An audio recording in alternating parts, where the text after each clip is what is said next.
Good morning, beautiful people, and happy Friday to you all. So I am on the morning mommy run. I just dropped off the children, and I wanted to share with y'all what is in my heart.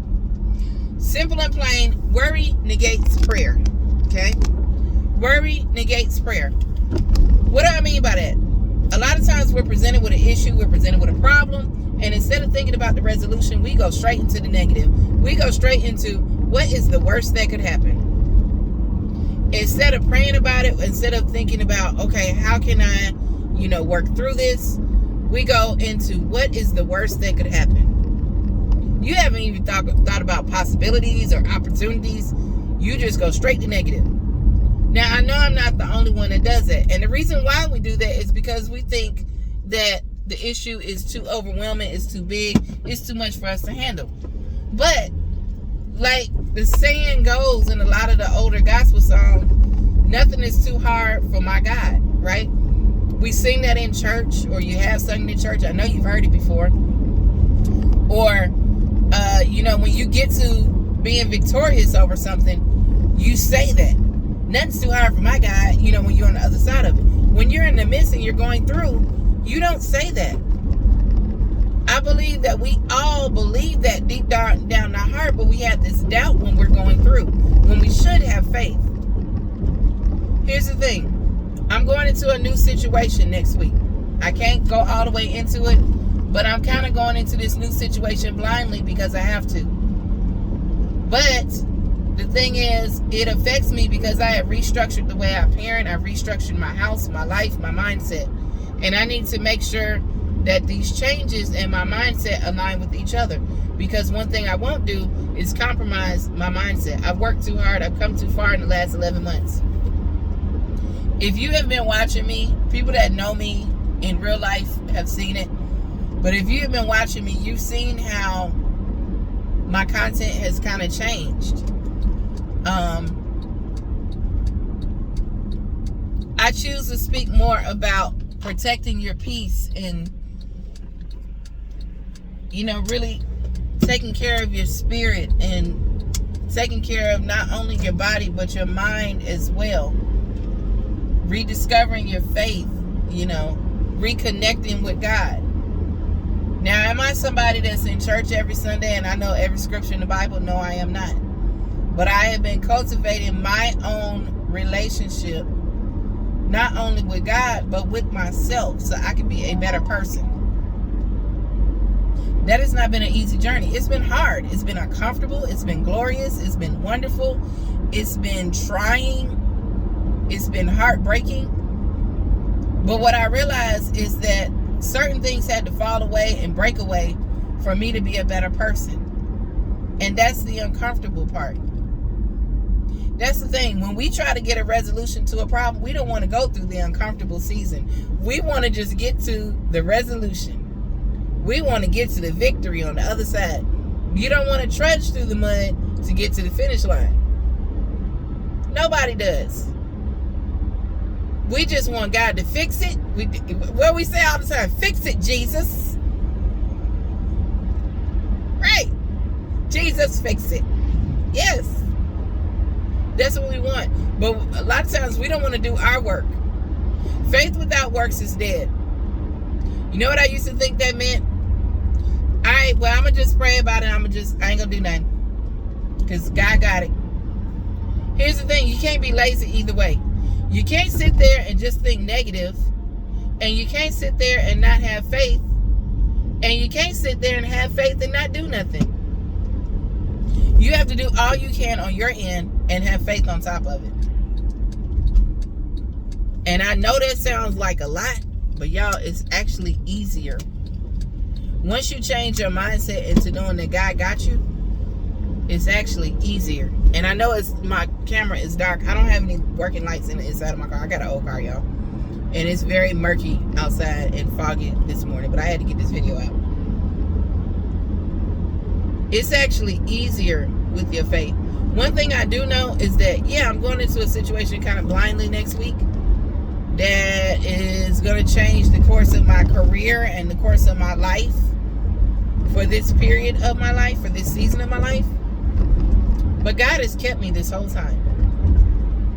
Without a job, God has kept me. Without knowing exactly where and how money was going to be dispersed, God kept me. Without knowing what the outcome of my surgery and recovery was going to look like, which went from what I thought was going to be a 6-week recovery turned into 11 months of recovery, God kept me. And not only did God keep me physically, God kept me mentally. I am a mover and shaker that likes to do things for herself. I like to be able to get up, get in my car, go do what I got to do. For almost 6 months, I couldn't even put weight on my right foot. So I couldn't drive. For the first few months, I couldn't shower. Definitely couldn't get in the tub because I couldn't get my right foot wet. It was in a cast.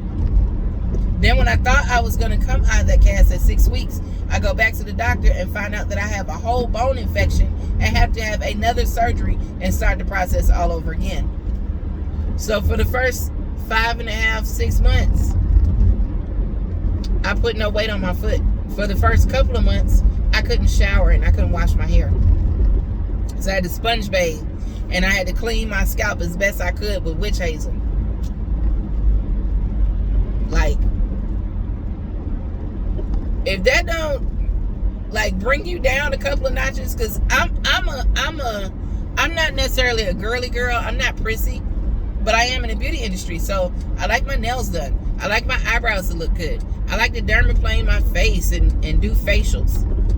Couldn't do none of that. It was like, wash your face, wash your body the best you can with some Dial soap, brush your teeth, put some deodorant on, put some lotion on, get back in the bed.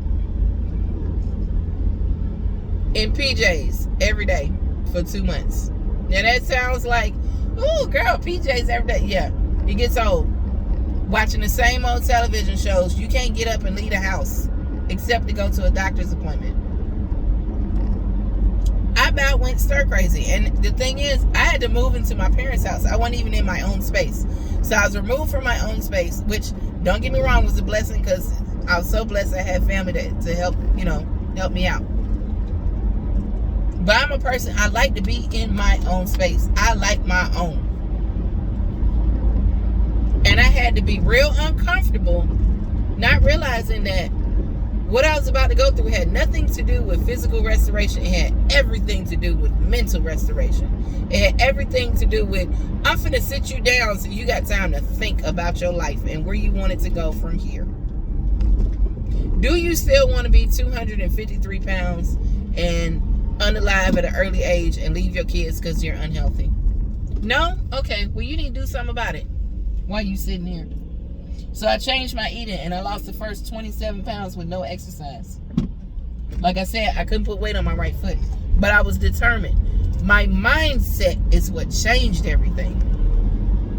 I started seeing people and they were like, your skin looks so good.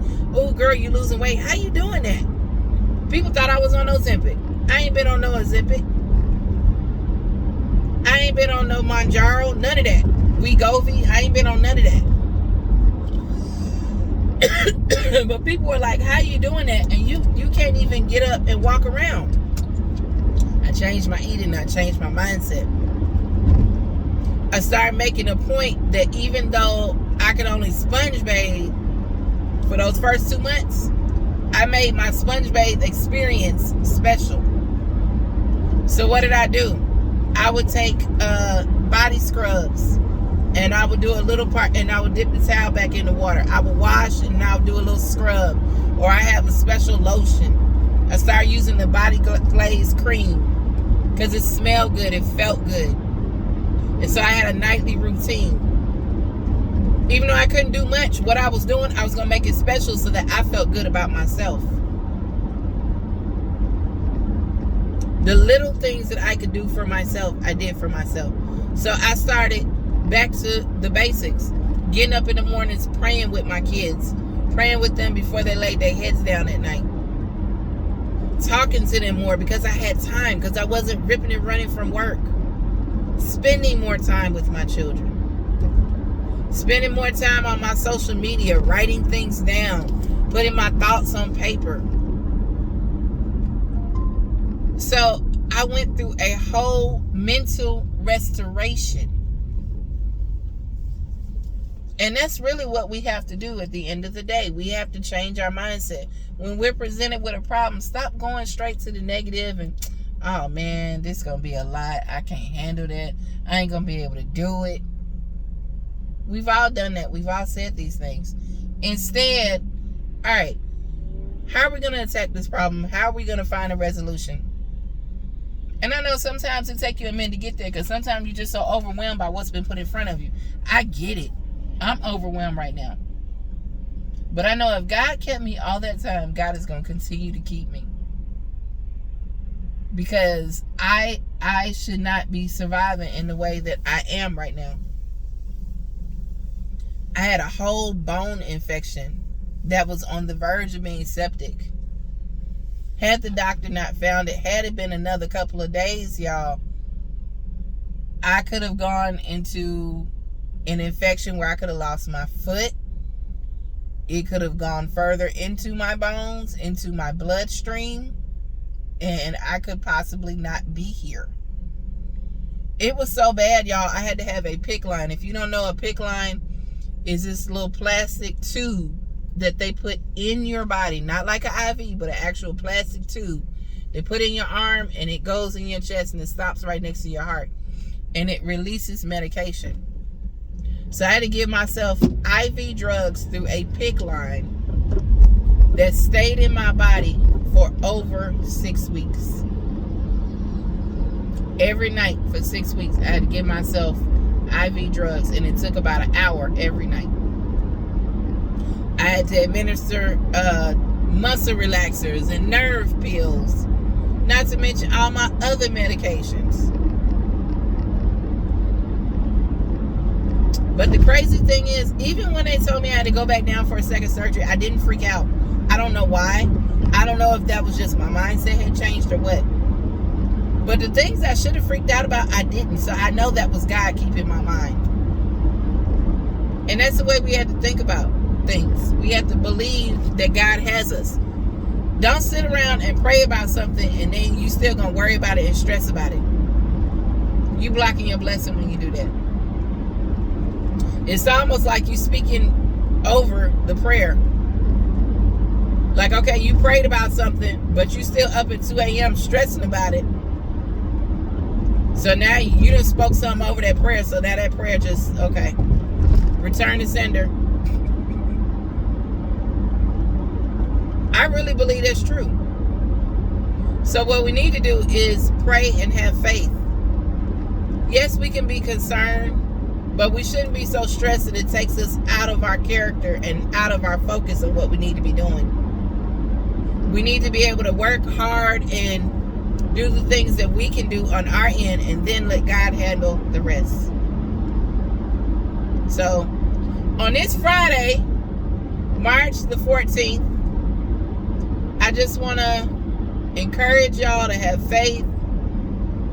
You know, try to get into a positive mindset. If it means that you got to go outside and scream for a little bit, if it means that you got to go write something down to get it out your system, maybe you got to get in your car and sing a song as loud to the top of your lungs. But release whatever that is. And then go ahead and pray about it and then get to work. And when I say that to you, I am also saying it to myself. But anyway, y'all, I got to get to physical therapy this morning. I don't really want to go. But, you know, we got to do what we got to do, right? I'll talk to y'all later. Peace and blessings. Have an amazing day on purpose.